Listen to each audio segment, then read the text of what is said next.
Hey everybody, welcome to BrewTalk Season 1, Episode 2. This is just a web series where I'll be talking about the Brewers as they progress throughout the season, giving my thoughts and opinions along the way. So what a week it was for the Brewers this past week. They went 6-1. They've won 9 of their past 11, and they are currently 50-41 and sitting five and a half games above the Cubs and in first place in the NL Central as we head into the All-Star break.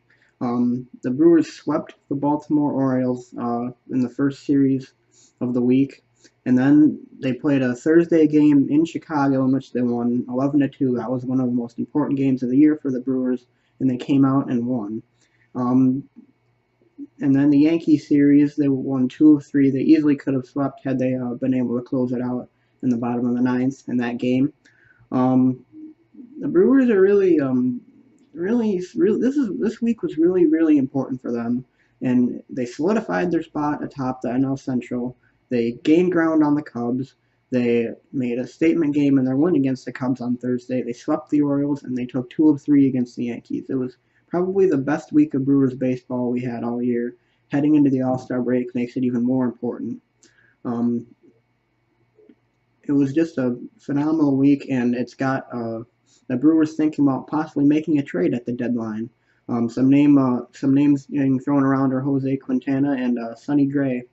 And I would really be interested in seeing a Sonny Gray trade for the Milwaukee Brewers. That'd be really interesting to see him and Vogt with Vogt catching when he's starting, because I know these former A's they do really well in Milwaukee for some reason. So even though Gray isn't having his best year, he could definitely turn things around if he comes to Milwaukee, and I'd be really excited to see what would happen with the rotation of Chase Anderson, Jimmy Nelson, Sonny Gray, Matt Garza, and Brent Suter heading into the second half of the year. That'd be pretty interesting.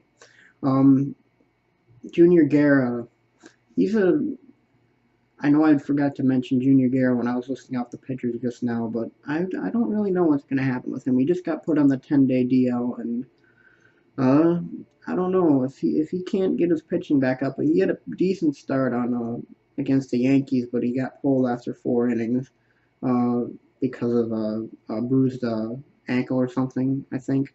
But yeah, it was just unfortunate because he started the year with that one injury, and then he started picking things back up when he got back, and then he just fell off a cliff, and that's just unfortunate. Anyways, really, the Brewers are just in a really good spot right now heading into the All-Star break, and they're scoring a lot of runs. They're getting a lot of good pitching performances. Their bullpen is getting a lot better.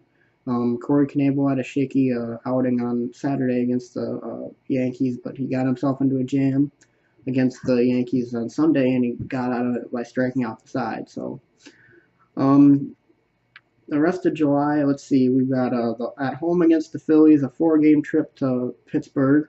We've got an away series versus the Phillies, and then an away series against the Nats, and then we'll return home for the Cubs to finish the month. And those are gonna be some important games.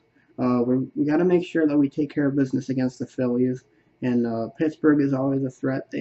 Going to Pittsburgh is never easy, and at home against the Cubs, obviously the Cubs are in second place, and we could either gain some distance on them, or they could gain some ground on us in that series. So this is going to be an important next couple of weeks for the Brewers coming out of the All-Star break. Um, my Eric Thames first half highlight video is coming up, and my Giannis Antetokounmpo 2016-2017 highlight video is also coming out. Both of those are in pre-production, and if you have any video suggestions for me to make sure to comment on this video, and I will look into making those, because right now I'm kind of running out of ideas. So I'd like to see what you guys would think I should do. I'd also like to give a shout out to BrewPack8. He's a very good content creator. He's got a lot of good brewer highlight videos. Why don't you go check out his channel? I'll leave the link in the description.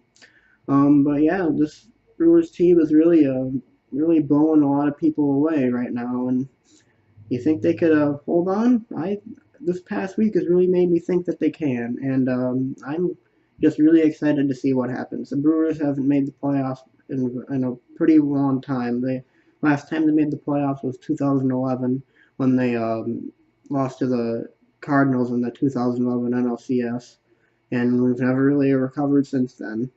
But David Stearns has got something big brewing here, and the fact that we're considering trading a couple prospects for an ace at the trade deadline is incredibly exciting because the Brewers don't always get to say we're going to be buyers at the trade deadline, So, um, so long as the Cubs don't go on a long winning streak, because I know they're fully capable of doing so. I think the Brewers are going to hold on to this first place lead, and if they win the NL Central, then that's going to be quite impressive, and it's going to be one of those great underdog stories if they do, because this team came into the season with very low expectations from a lot of people, including myself. I expected them to be a mediocre team, maybe win at the most 80 games, at the lowest they could have only won like 70. But now they're looking at maybe 90, 95 wins this year. You never know. And if they keep this pace, they'll be the NL Central champions. So, there you have it. Anyways, that's all I have to say for this video. Make sure to check out BrewPack's YouTube page, and I'll see you guys next week for my next episode. See you guys later. Make sure to leave the like and subscribe. Thanks. Bye.